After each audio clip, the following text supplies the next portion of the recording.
2, 3, 4, 5, 6, 7, 8, 9, 10. So yan guys, ito yung paligid ng bahay ni Tatay Manuel guys. Yan oh, masyado nang masukal ano. Oh, dito sa may CR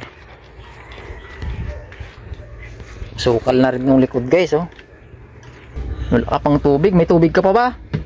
Wala na rin oh. Saan ka kumukuha ng inumin mo? Paano wala kang tubig tay? Saan ka uminom ngayon? Wala eh. Talagang gano'n, kumisang wala talagang tubig eh. Pagpasensyahan mo na muna to tay ah. Pagpasensyahan mo na muna to. Yan lang yung nakayanan ko tay.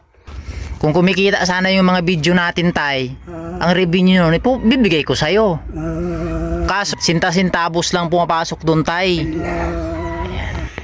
So ngayong umaga guys is dinalaw natin si Tatay Manuel dito sa bahay niya guys.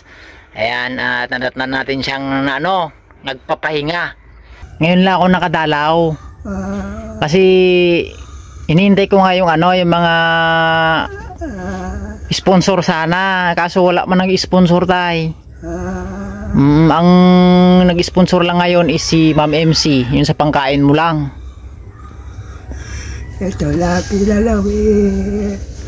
Buti na lang, nakakalakad-lakad na konti. Anong finding sa'yo nung ano, anong finding sa'yo dun sa ospital? Ay nagtaka rin ako sa sarili ko, bakit ako nagkaganon. Yung parang banat. Eto, tumabok yan. Ito, tsaka lumaki ng galon. Ano daw finding sa ospital? Sabi, bakit daw ako pinainom ng mga gamot na sa high blood? Wala naman daw ako high blood. Yun daw ang nakadipit. Di ba hindi ka naman umiinom ng gamot nung pumunta ako dito? Umiinom ako, tsaka yung ano, yung binigay mong yung lasa panara. Naubos ko nga yun eh. Yung ano, yung sa kolesterol mo yun. Oo, matagal nang ubos yun eh. Tapos di ba nung pumunta ako dito, hindi mo naman iinom yung anti-high blood mo eh. Di ba nandun sa box? Hindi pa nga nabuksan yun eh. Oo. Ayun nga. Tatay, wag na kayo masyado nag-iinom ng high blood. Tsaka yung katawan nyo, hindi na ba kayo masama?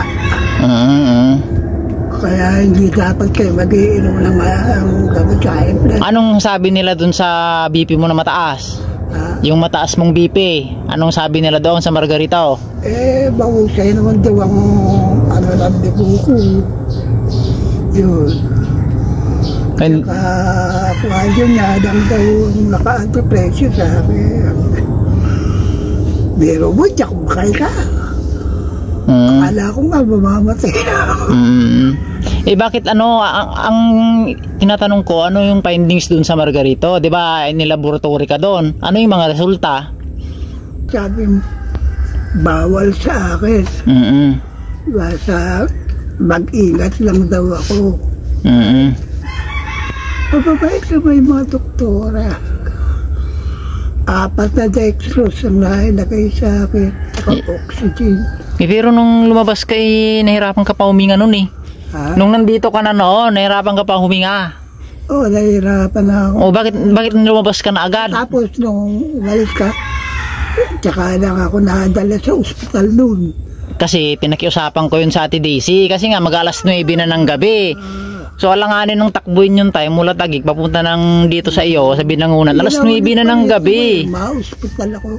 So ang ginawa ko noon, kasi tawag sila ng tawag sa akin. Yung tinawagan ko sa Ate Daisy. Kasi si Ate Daisy naman yung malapit sa barangay. Sabi ko, Ate Daisy, pwede pa contact na lang kay kay Kap o yung mga diyan, rescue diyan na kunin ka dito. Bilit ako dito. Nakita ko yun. Nakita ko sa video yon. Dinala ka sa ospital. Kasi nung nagbantay sa'yo doon? Kasama yung pamangkin ko. Pagkatapos, halos wala akong bahala. Ewan ko pa, nilang sa akin. Tapos bigla ako nilagay sa kama. Nilagyan ako ng mga kwantito. Anong findings nung nilagay sa'yo mga aparato doon? Anong nakita nila? Ano lang, natural lang daw. Kasi yung, di ba, ilang beses kitang pinapa-BP dito. Mataas palagi yung BP mo eh. Nasa 140, 160. Yung high blood yung noon, epekto pa na iinit yun. Hindi talagang high blood na... Pero bakit sabi nila may tama daw yung baga mo?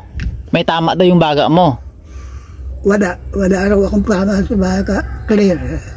Eh anong findings dito sa ano, sa may tawag nito, sa may dito sa center, 'di ba nagpa-ano kayo diyan? Nagpa-check ka ulit ng sputum mo diyan. Anong resulta diyan? Ano lang daw yung hapo lang yung sa akin. Hapo.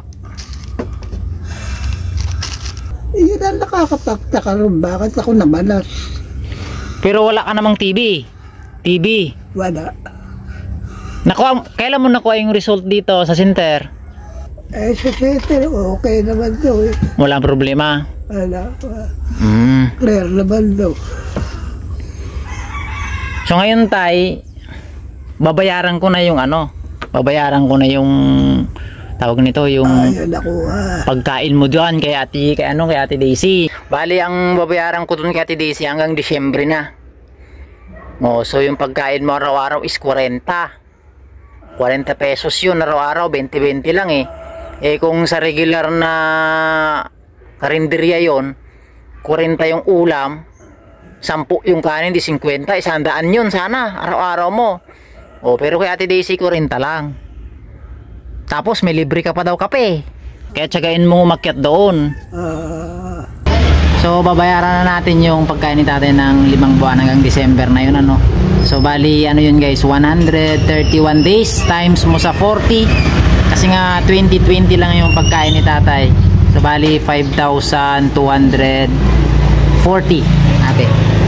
Shout out kay Ma'am MC ano? Hi Ma'am MC, maraming salamat po. God bless you ma'am. 1, 2, 3, 4, 5, 6, 7, 8, 9, 10. Ayan. 5,240 guys. Ako na po yung balik sa pagkain. Puro karne ibigay nyo ate yung may taba. Bawal si tatay yun. Di ba? So marami kasing nag-ano guys, nagsasabi na bakit daw puro karne. Di ba ate, anong pili ni tatay ayaw maggulay. di ba? Pili siya sa ulam. Usually ni-order niya yung fried chicken, minudo, gano'n. Di ba bawal sa kanya yung mamantika ate? Tapos pag-request ng coffee. Di ba may coffee pa. Sinabihan ko na yun si tatay na wag puro karne. Sabi ko, gulay-gulay tay. Syempre, hindi naman natin pwede kasing ipilit guys yung mga gusto natin kay tatay ano. Kaya kung ano yung gusto niya, binibigay na lang din. Ano daw na may napanunaw niya. May napanunaw. Yan na sa gulay. So kung ano yung gusto ni tatay ate, ibigay na lang natin ano. Kasi hindi naman natin pwedeng ipilit yung mga gusto nga natin. Hindi daw niya nakakain. Di ba? Order sa nilaga, sinigang. Kaya alam nyo na guys, so huwag nyong iba si ate guys, kasi si ate concern niyang kay tatay. Hindi ko pa nabablagyan si tatay, nagbibigay na ng pagkain si Ate Daisy noon pa, hindi pa natin nakikilala si tatay. Ayan, at saka siya for your information din, si Ate Daisy rin yung nagtumawag ng rescue para makadala si tatay sa hospital guys. Ayan, so maraming salamat sa ate. God bless. God bless po ate. Huwag puro karne Maggulay ka din kasi bawal sa yung mamantika. Kukulay naman ako eh. Nagtataka lang ako bakit ako nagkakano. Malakas, di ba?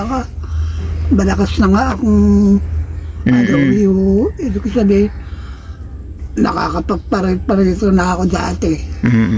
Yung bigla. Pero sa ngayon tay, wag puro karne kukunin mo kay Ate Daisy. Ayaw mo ng mga nilagang gulay, okra, sausaw sa... Basta yung nilaga lang, okay na yun. Pwede naman daw yun. Bakit sabi natin Daisy, minsan puro karne ka daw? Hindi. Nilaga ko siya. Ang lakas siyang bapa sa akin nung kadalabas ko lang na hospital, mga ilang araw. Hindi rin ngayon, okay na ang katawan mo. Yung bang... yung sa puso. Di, sobrang asim ng suka. Silit buwala ako, hindi ako nakakain. O di wag ganun ang kukunin mong gulay. Kung ano yung wag sa kung sinisikmura ka sa maasim, wag yung mga paksiw. Sabi natin Daisy, paborito mo daw yung minudo. Oh, Oh. Bakit di ko umakyat ngayon? Bakit hindi ka umakyat ngayon? yan. Ito tayo, pakbit yan ha. Sa dilagang baboy. Pakbit. Yan, maggulay-gulay din tayo pag ano ha. Huwag puro karne. Nagmamadali kasi ako kanina kasi madilim pa, umalis na ako doon. Nakalimutan ko magdala ng ano, ng paper plate. Oh, dami mo gasin oh. Wala lang tubig kaya hindi ko nahugasan dyan eh. Tsaka yung ano tay. Dali pasok ako Nakakatulog ka ba ng maayos dito sa loob mo? Oo, nakakatulog na. Nauunat mo ba ng maayos yung katawan mo dito? Nakakaunat ka ba dito sa loob? Nauunat mo ba yung paa mo dyan sa loob dito? Kasi nandito nakapatong yung kadiuro mo yo. Ilipat mo kaya yan. Wala kasing space dito yo. Nauunat mo ba yung paa mo dyan pag umiga ka dyan? Oo, nakala. Wala ka pang tubig. May tubig ka pa ba? Wala na rin oh. Saan ka kumukuha ng inumin mo? Walang tubig kumisan eh. Paano wala kang tubig tay? Saan ka uminom ngayon? Wala eh. Talagang gano'n, kumisan wala talagang tubig eh. Bukas kaya yung bilihan ng tubig dyan? Tindahan lang ako buhibilan ng tubig. 5 tubig lang binibili ko. Sige, magpapadeliver tayo mamaya kung may bukas dun. Kaya, may magdi-deliver ba sa inyo ngayon? Saan kayo? Kay Tatay Manuel? Yung pinapanood ko sa vlog mo? Oo, ayun, nanonood pala si Sir. Shout out. Ano pangalan mo, Sir? Billy. Billy, yan. Shout out kay Sir Billy. Kayo may ari dito, Sir, sa SMB? Oo. Yan. Dito ko kasi binilan si Tatay noon ng ng galon. Eh, pagbisita ko sa kanya doon, wala siyang tubig ngayon. Wala? Oo. Kawawa naman. Eh sabi ko, puntahan ko nga doon sa SMB, baka sakaling bukas sila, babayaran ko na.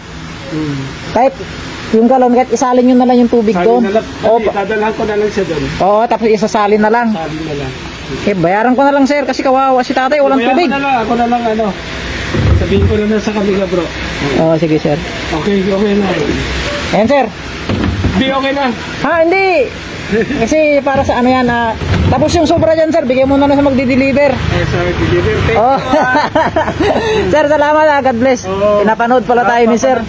Oo, follower mo ako eh. Ayan, God bless sir. Okay, thank you. Ayan, shout out kay sir. Maraming nagsasabi bakit daw hindi kita madalas nabibisita. Hindi kita madalas mabisita kasi wala naman akong dala, walang nag-sponsor kasi alam mo naman na nabibisita lang kita dito pag may nag-sponsor. Hindi namang ganun kadali yun guys na syempre punta tayo dito kay tatay, wala man lang tayong maiabot. Kaya bumibisita ako dito tayo pag may hahatid ako sa yung blessings. Mahirap naman na pupuntahan lang kita dito, bibisitahin lang kita. Kumusta tayo? Sa alis na agad? Video alis na agad? Hindi ganun guys. Pagpasensyahan mo na muna to tayo. Pagpasensyahan mo na muna to. Yan lang yung nakayanan ko tay. Kung kumikita sana yung mga video natin tay, ang revenue nun bibigay ko sa'yo. Kaso sinta-sintabos lang pumapasok doon tay. Kaya siyempre as a charity vlogger kasi guys, kailangan natin ng kailangan din natin ng pera pambigay dun sa mga natutulungan natin. Kaya minsan ang nabibigay ko lang dyan pagkain, 200, 300 hanggang 500, yun lang kasi yung kaya kong maibigay kasi hindi naman tayo mayaman guys. Mga binibigay yung stars o yung mga revenue sana ng video, nakakatulong sana yun guys, pero wala naman. So minsan sariling sikap na lang, kung ano yung maluwag-luwag, nakakaluwag-luwag tayo kaunti, yun lang din ang naibibigay ko sa iyo tay. So yan lang yung nakayanan ko ngayon tay, 500. Kasi yung kay Ma'am MC tay is pagkain lang yung binigay ni Ma'am MC. Sige tay, kumain ka na muna. So yan guys, ito yung paligid ng bahay ni Tatay Manuel guys. Yan oh, masyado nang masukal ano. Oh, dito sa may CR. Masukal na rin yung likod guys oh. Sira na rin pala tong pintuan ng CR mo. Wala na to guys, tanggal na pala mga bisagra nito oh. Lagay oh. Yan, tanggal na.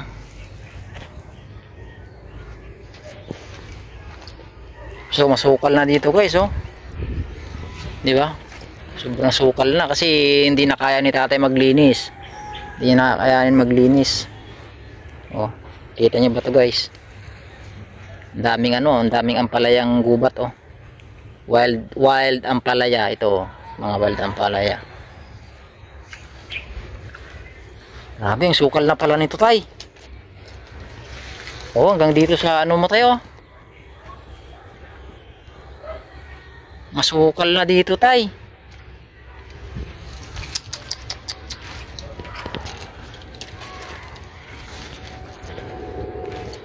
Oh, hanggang dito. Ang daming ano guys, oh, wild ampalaya oh. You know.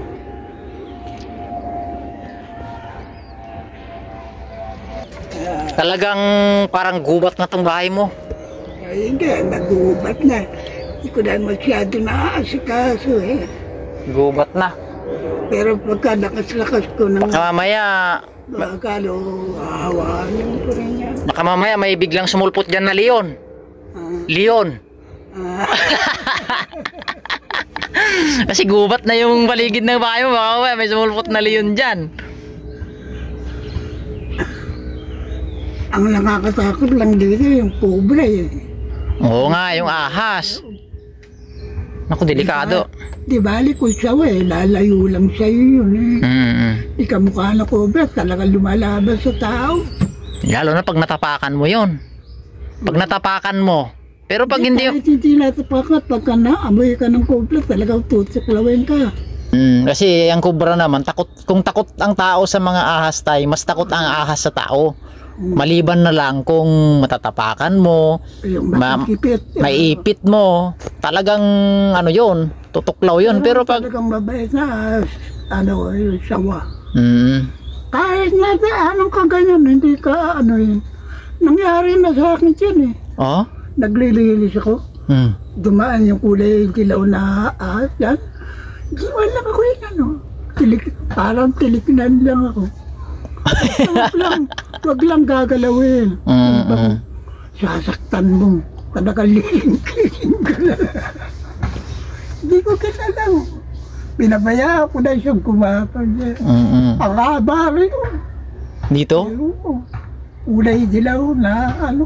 Ano yun, yung sawa? Yun ang mabait, yung mga sawa. Kaya nakakatakot na yung ano mo tayo, paligid. Sa tayo-tayo, nung araw, marami yun. Buti ngayon, naging bahay na halos lahat yan sa tayo-tayo. Anong gusto mong sabihin sa mga sponsor natin tayo, lalong-lalo na kay Ma'am MC? Ay, maraming salamat po. Naaalala niyo ko, uli ako. Sana huwag kayong mananawa sa amin. At mapapambuhay niyo. At managana pa. Yan lang po ang maikaganti ko sa inyo. Ang ipanalangin kayo na manatili kayong malakas at masigla. Maraming salamat po sa inyong lahat. Ayan. At so, inatid na namin ni Ate Daisy yung ulam ni tatay kasi hindi siya nakaakyat. Iniintay kita dun sa taas tay. Sabi ko, hindi ka naman umakyat. Sabi ko, babain ka na lang namin dito. Kaya inatid na namin yung ulam mo. Yan, so pagpasensyahan mo na muna yung 500 na binigay ko taya. Kasi yung kay Ma'am MC is yung pangkain binigay niya. Binayaran niya na Ma'am MC yung hanggang Disyembre mo. Bakit na rin kahit magkalo pa siya. Ayan, so kung may magbibigay naman tay, alam mo naman sa akin, kung may magbibigay, siyempre, ipinupunta ka agad dito sa'yo yun. Di ba? Hinatid ko agad dito sa'yo yun. Kasi kung ganyan na medyo natatagalan na hindi ako nakakabalik, ibig sabihin nun tay, walang nagbibigay tay. So ako naman guys, sa totoo lang, hirap din ako. Hindi naman ako mayaman guys, na kagaya ng mga sinasabi ng mga bashers natin dyan na kumikita naman daw yung video ni tatay. O sana nga kumikita, magdilang anghel sila na kumikita yung video mo para naman may maibigay ako sa iyo tay. Ano? Sa totoo lang, yung mga kinikita sa video, sinta-sintabos lang. Sinta-sintabos lang yung tay. Minsan hindi pa maabot ng 100 piso. Okay lang yun. O di ba? Hirap din tayo as a charity vlogger guys. Sisirap din ako, lalong-lalo na yung mga funds na pinamimigay natin sa mga nadadaanan natin. Ayan, so ganun lang.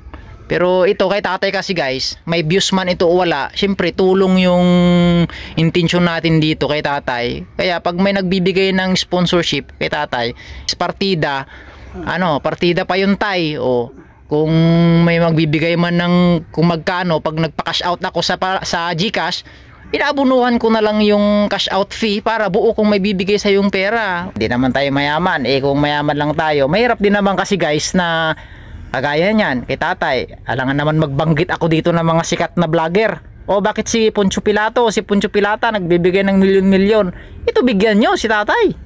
O mahirap din ganun guys, kasi unang-una hindi nila responsibilidad si tatay.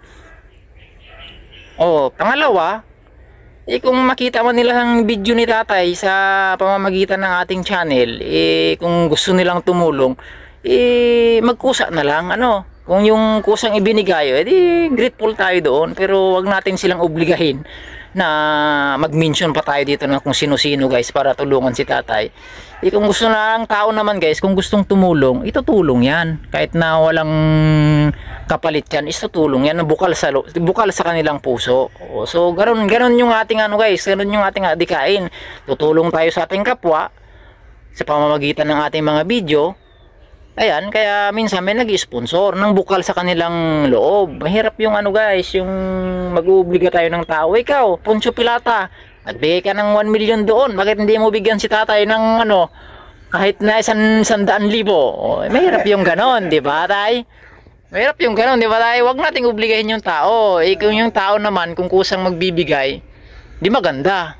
Di ba tay? Hindi yung nagbigay siya dahil napilitan siya. Mahirap yun. O di ba? Mahirap yun. Mas maganda yung bukal sa kalooban mo. Malaki man yan o maliit guys, basta galing sa puso. Bira talaga yung mangyari yung mga gano'n. Sa totoo lang, ang hirap kasi ng mag-charity kung wala ka namang pera. Minsan nga, pag nagbigay ka ng 500, ibabash ka pa. 500 lang binigay. Samantalang yung views niya, milyon-milyon.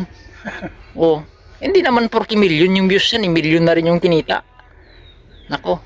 Hindi mo ba mauobliga yung mga sponsor mo lang yung mga malalaki? Tayo, nakakahiya tayo. Unang-una tayo nakakahiya. Tsaka nakakahiya yun.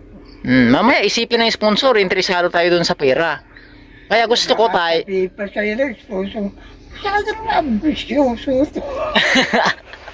Di ba tayo? So mas maganda pa rin yung tayong mag-aantay tayo ng kusang loob na, ay kuya, gusto kong tulungan si tatay, pakibigay ito. O kaya kinukuha natin yung mga pangalan nila, minimension natin dito pag binibigay ko sa'yo. O ito tayo, galing kay ma'am ito, galing kay sir ng ganito. Minimension natin para naman ma-acknowledge yung nagbigay. Kung ano yung dumating, salamat nila. Kaya maliit ka, kaya malaki. Malaking bagay na yun. Hindi natin pwedeng obligahin sila. Sa dahil kung makakapunta na. Tama kayo dyan, tay. Yun yung piso ko, minsan nahirapan ka na mabunod. Kahit hindi na tilaban, susandaan nyo kung nahulog, di ba? So, ganun lang tayo, tuloy lang tayo, So, darating din ang araw siguro, pag na-bless talaga ni Lord yung ating channel, mas marami pa tayong matutulungan. So, sa ngayon, talagang tuloy lang tayo. May views man o wala yung mga videos natin. So, ganun talaga. So, nagpapasalamat ako sa Panginoon. Pangalawa sa mga sponsors natin na patuloy na sumusuporta sa ating channel at patuloy na sumusuporta kay Tatay Manuel. Ayan, sa mga solid followers ko dyan at subscriber.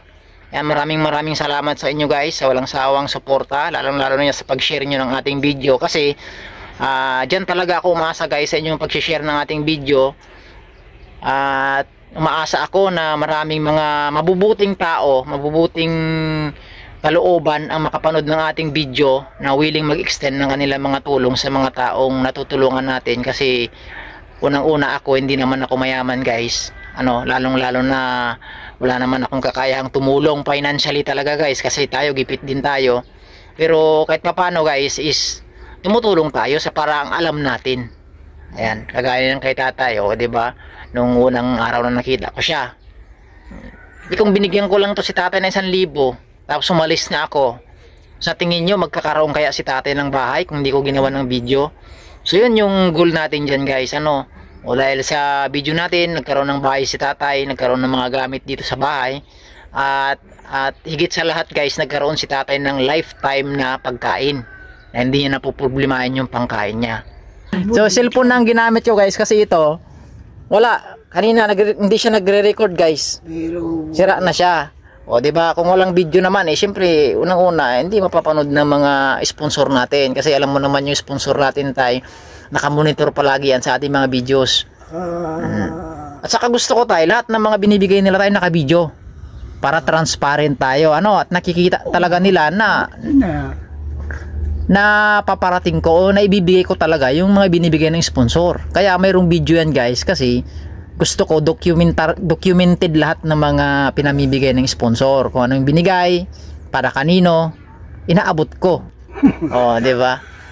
Kaya mahalaga talaga yung video guys. So sa ngayon, hanggang segunda mano lang naman na cellphone ang kaya nating bilhin, pero at least kahit papaano, may nagagamit tayo pang video tayo. Kasi bilang isang vlogger, syempre trabaho namin mag-video guys, trabaho namin gumawa ng video, kaya normal na yun. Kaya yung mga nang babas dyan na bakit nagtulong ka na nga lang, bibidyohan mo pa, syempre hindi naman sa akin yung guys. Unang-una, hindi ko pera yung itinutulong ko, pera ng mga sponsor ko yun. Syempre yung sponsor, gusto ko mapanood nila yung mga itinutulong nila na itinutulong ko sa tao. Yun ang purpose ng video guys. Kung kumita man yung video, yung kita nun, ibinabalik din natin dun sa mga taong natutulungan natin, nagawa natin ng video. Kagaya kay Tatay Manuel, ito halos wala namang nanonood na dito. Di ba? Wala namang masyadong views. Kaya wala rin tayong kinikita, pero okay lang yun guys, kasi para at least kahit papano napapanood ng mga sponsor natin tay. Mapapanood ng, malay mo may makapanood dyan na may mabuting puso, na willing mag-extend ng tulong o magbigay ng blessing sa iyo. Malaking bagay yung video tay. Kasi napapanood nila nakikita nila yung mga nangyayari. Mahirap din naman magsabi na gusto kong tulungan si tatay, tapos nagbigay ng 5,000, walang video. Ma'am, naibigay ko na po. Paano maniniwala ngayon yung sponsor na binigay mo kung wala ka namang patunay? Tama tay? Kaya nagbibideo tayo, kaya syempre ganun talaga, para mayroon tayong resibo. Di ba, na may ipapakita. Sana yung 5,000 kuya, ayan binigay ko kay tatay ma'am, yan yung video. Mahirap pag walang video. Diyan pumapasok yung korupsyon. Magpawalang pumasok. Di ba tayo? Hirap na. Kahit paano guys, kahit na small time vlogger tayo, YouTuber, small time tayo guys, is dapat sa umpisa pa lang magiging transparent tayo. Kasi diyan talaga makikita ng mga tao, diyan makikita lalong-lalo ng sponsor na talagang transparent tayo. Meron tayong ebidensya at nakikita naman talaga. Kagaya nitong bahay, di ba? Hindi ko naman kayang magbigay sa iyo ng worth 65,000 na pabahay tay. Di ba? Ako nga walang bahay Nangungupahan lang di ba? So ganun na lang siguro tayo, hindi na ako masyado magtatagal tayo kasi may trabaho pa ako. Pero kung ito tayo, hindi ako nangako sa iyo pero pag may nagbibigay naman tayo, makakasigurado ka tayo na makakarating sa iyo. For the meantime, pagpasensyahan mo na muna yung binigay ko. Yan lang nakayanan ko tayo. Tsaka yung pangkain mo at least na binigay ni Ma'am MC hanggang Disyembre na yon. Bagay na rin to, kahit ganito. Yun yung mga nagagawa ng videos natin guys. Kaya sana palagi nyo akong suportahan guys. Keep on sharing sa ating mga videos para nang sa gayon guys is marami tayong matutulungan nating mga less fortunate na kababayan. Ayan. So maraming salamat guys sa lahat ng mga followers, subscriber natin. Paano tatay? Hindi na ako magtatagal tay kasi may duty pa ako ano. Sige tay. Mag-iingat ka dito ha. Ingat na lang ha. Salamat. Maraming salamat sa Diyos at siyempre sa lahat ng mga sa pagmamalayo mo. sponsors natin kay Tatay Manuel.